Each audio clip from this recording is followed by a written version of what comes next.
శ్రీశైలం ఎడమగట్టు కాల్వ tunnel వద్ద ప్రమాదం జరిగింది. దోమలపెంటలో ఎస్ఎల్బీసీ ఎడమ వైపు సొరంగం 14వ కిలోమీటర్ వద్ద టన్నెల్లో 3 మీటర్ల మేర పైకప్పు పడిపోయింది.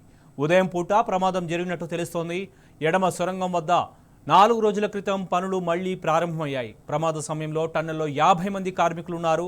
పలువురు కార్మికులు టన్నెల్లో చిక్కుకోగా 3 కార్మికులను సిబ్బంది బయటకు తీశారు. ఇక గాయపడిన వారిని జెన్కో ఆసుపత్రికి తరలించారు. టన్నెల్లో సహాయక చర్యలు కొనసాగుతున్నాయి. బురద, మట్టి ఉండడంతో సహాయక చర్యలకు ఆటంకం కలుగుతోంది. 8 మంది కార్మికులు టన్నెల్లో చిక్కుకున్నట్లు తెలుస్తోంది. ప్రమాదం గురించి అధికారులకు కూడా అంతు చిక్కడం లేదు. దీంతో లోపల ఎంతమంది చిక్కుకున్నారు, సహాయక చర్యల గురించి ఏంటన్నది అధికారులు ఇంకా క్లారిటీ ఇవ్వలేకపోతున్నారు.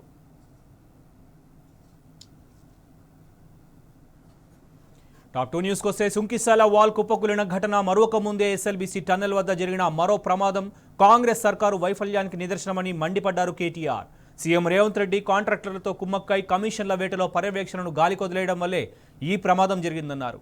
ఈ ప్రమాదంలో ఎవరైనా చిక్కుకొని ఉంటే యుద్ధ ప్రాతిపదికన వారిని క్షేమంగా బయటకు తీసుకురావాలన్నారు. కాళేశ్వరం ప్రాజెక్టులో భాగంగా ఒక బ్యారేజీలో కేవలం పిల్లర్ కుంగితేనే నానా హంగామా చేసిన కాంగ్రెస్ నేతలు తమ ప్రభుత్వ హయాంలో జరుగుతున్న ఈ వరుస వైఫల్యాలపై ఇప్పుడేమంటారని ప్రశ్నించారు.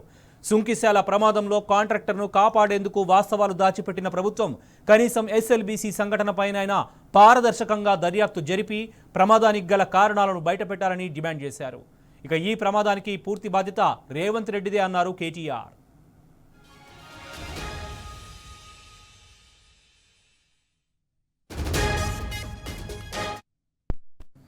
ఎస్ఎల్బీసీ సొరంగం కూలిపోవడం కాంగ్రెస్ అసమర్థతకు నిదర్శనమని ఫైర్ అయ్యారు మాజీ మంత్రి హరీష్ రావు. చేయక ఒక ప్రాజెక్టు మొదలుపెట్టి ఆరంభంలోనే అంతం చేసిన ఘనత కాంగ్రెస్ పాలకులదే అన్నారు.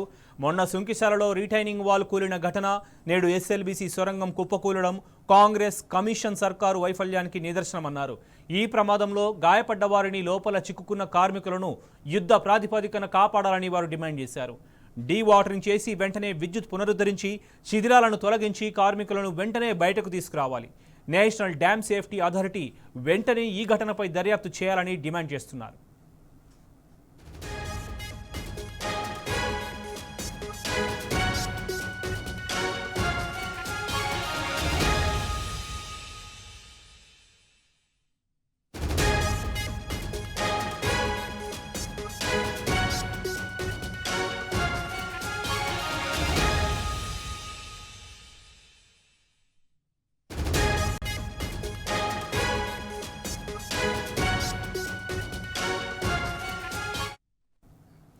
ఎస్ఎల్బీసీ టన్నెల్ కూలడం పట్ల మరిన్ని వివరాలు మా ప్రతినిధి శేఖరాచార్య అడిగి తెలుసుకుందాం. శేఖరాచార్య, చెప్పండి, టన్నెల్ కూలడం పట్ల మీ దగ్గర ఉన్న అప్డేట్స్ ఏంటి? శోభన్, ఎస్ఎల్బీసీ శ్రీశైలం ఎడమగట్టుకు సంబంధించినటువంటి ఎస్ఎల్బీసీలో ఉదయము ఘోర ప్రమాదం జరిగింది.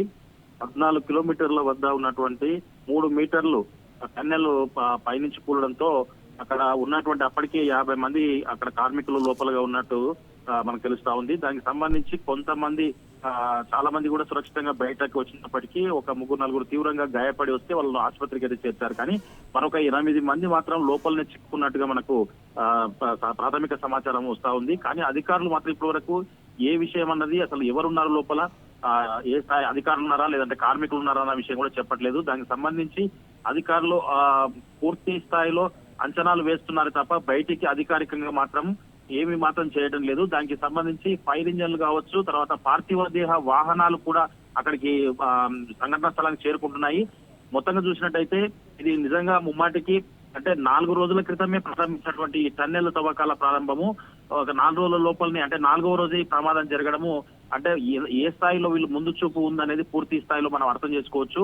ముందు చూపు లేక దానిపైన పూర్తి స్థాయిలో రివ్యూలు పెట్టకపోవడము, దానికి సంబంధించినటువంటి కార్మికులకు ఇన్స్ట్రక్షన్స్ ఇవ్వకపోవడము, దానికి సంబంధించినటువంటి డిపార్ట్మెంట్ ఇరిగేషన్ శాఖ ఏదైతే ఉందో వాళ్ళంతా కూడా పూర్తి స్థాయిలో తగు జాగ్రత్తలు తీసుకోకపోవడం వల్లే ఇదంతా జరిగిందని చెప్పేసి ఇక్కడ చర్చించుకున్నటువంటి పరిస్థితి కనిపిస్తా ఉంది. మొత్తంగా చూసినట్టయితే అక్కడ పైన టన్నెల్ 3 మీటర్ల మేర కూలడంతో అక్కడికి వాటర్ వచ్చేసి పూర్తి స్థాయిలో 8 మీటర్ల మేర లోపలికి వాటర్ వచ్చేసి మొత్తం బురదమయంగా మారింది. ఆ బురదలో ఇరుక్కున్నట్టుగా కూడా ప్రాథమికంగా తెలుస్తుంది. మరి అధికారికంగా ప్రకటిస్తే గానీ ఎంతమంది ఉన్నారు, తర్వాత ఎట్లా ఏం జరిగింది అనేది తెలిసే అవకాశం అయితే ఉంది. Shobhan. Right Shekharachari, thank you.